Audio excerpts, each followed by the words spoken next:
আসসালামু আলাইকুম। বর্ষা এনজিএল থেকে আপনাদের স্বাগতম জানিয়ে শুরু করছি আজকের এই প্রতিবেদনে আমি আজকে আপনাদের দেখাবো পুঁই শাক দুই ধরনের হয়ে থাকে। একটা হলো মাটিতে দিয়ে দেয়, মাটিতে বিচরণ করে। আরেকটা পুঁই শাক হলো সেটা জাংলায় বিচরণ করে। যেটা জাংলায় বিচরণ করে ওটা সবচাইতে ভালো হয়, গাছগুলোও ভালো থাকে। আর যেটা মাটিতে বিচরণ করে ওটা দেখতে একটু নর্মাল, তেমন একটা ভালো লাগে না, কিন্তু খাওয়ার স্বাদ কোনোটা একই, কিন্তু টালেরটা একটু বেশি খায় পাবলিক, টালেরটা একটু বেশি খায়। এখন আমি আপনাদের এই শাক সম্বন্ধে আপনাদের আমি বলবো। এখানে আপনারা দেখতে পাচ্ছেন টালের পুঁই শাকটা। টালের পুঁই শাকের পাতাগুলো দেখেন কত সুন্দর। দুই ধরনের শাকই আমাদের এরিয়ার ভিতরে হয়ে থাকে। টালের পুঁই শাকের পাতা এবং ডোগার যে ধরন, আপনারা যদি আমি এই ডোগাটা আপনাকে দেখাই, দেখেন ডোগাটা কত সুন্দর, ফ্রেশ ডোগা। এই ডোগাটা দেখছেন কত বড় বড় হয়ে আসছে। আপনারা এই ডোগাটা দেখেন মোটামুটি ভালো উঁচা হয়ে চলে আসছে। এই ধরনের ডোগা কেবলমাত্র এই আষাঢ় মাস শ্রাবণ মাস চলছে। এই ডোগাগুলা এখন যদি আর একটু প্রেশার করে দেখায় আপনাদের, এই জমিটা কৃষক ভাই প্রায় 15% জমির উপরে এই ডাল কুইয়ের আবাদ করেছেন, জাংলা দিয়েছেন। তো ওনারা বিশেষ করে এই ডাল কুইয়ের আবাদে ব্যবসাটা সফল হয়, ব্যবসা ভালো হয়, টাকা ইনকাম হয় ভালো, লাভজনক ব্যবসা। এখন চতুর্দিকে পানির গুঞ্জন শোনা যাচ্ছে, প্রচুর পরিমাণে পানি বৃদ্ধি পাচ্ছে। এখন এই পুঁই শাকটা বৃষ্টিতে নষ্ট হয় না, বৃষ্টিতে পচে না, যে কারণে এই সময়ের ভিতরে আষাঢ় শ্রাবণ মাসে পুঁই শাকের আবাদি একটু বেশি হয়, বিক্রি বেশি হয়, পুঁই শাকের আবাদও বেশি হয়।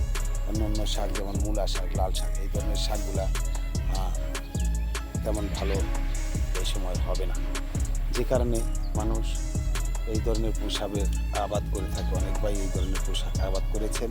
তো তারা গত বছর তার সঙ্গে আলাপ করে আমি জানতে পারলাম, গত বছর এই জায়গাটার ভিতরে 15% জায়গার ভিতরে তিনি 65,000 টাকার পুঁই শাক বিক্রি করেছেন। আপনাদের যদি আর একটা দেখাই, দেখেন এখানে মাটিতে বিচরণ করা পুঁই শাক। এখানে এই পুঁই শাকটা শুধু মাটির উপরে আছে। এই পুঁই শাকে মাটির পুঁই শাকটা তেমন বাড়ে না, একটু ছোটো ছোটোই থাকে।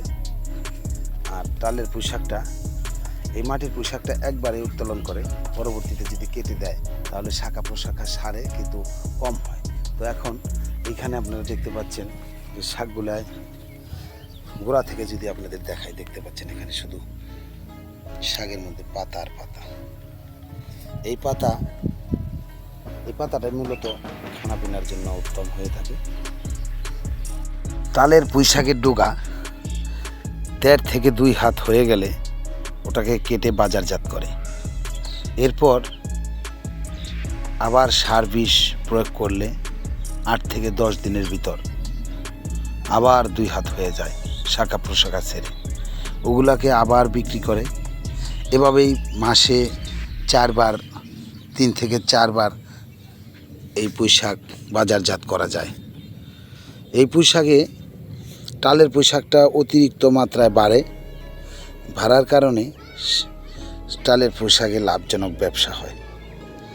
তাছাড়া নিচু জমিতে যে আবাদগুলা করে থাকে, যে চারাগুলা আপনাদের আগেই দেখালাম, ওগুলাতে একবার কাটলে দ্বিতীয়বার কাটার পর আস্তে আস্তে নষ্ট হয়ে যায়, কিন্তু টালের পুঁই শাকটা ক্রমশই বৃদ্ধি পেতে থাকে লাভজনক ব্যবসা হিসাবে।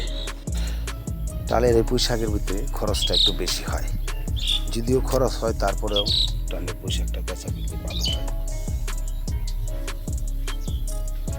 বর্তমানে আষাঢ় শ্রাবণ মাস চলছে। এই মাসে এক আঁটি পুঁই শাক ওজনে প্রায় 1 কেজির মতো হবে।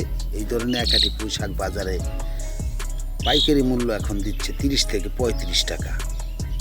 এই 35 টাকা দরে যদি প্রতি কেজি পুঁই শাক বিক্রি করা হয় তাহলে অবশ্যই কৃষকের লাভ হবে। যদিও অন্য কোনো শাকগুলা এই বৃষ্টির কারণে পচে যাবে, গলে যাবে, কিন্তু পুঁই শাকটা বৃষ্টির কারণে আরও বৃদ্ধি পাবে। এটাই পুঁই শাকের ধরন।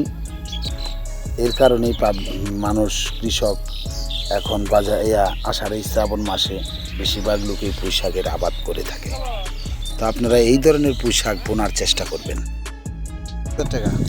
ডালের পুঁই শাক সাধারণত দুইটা রঙের হয়ে থাকে।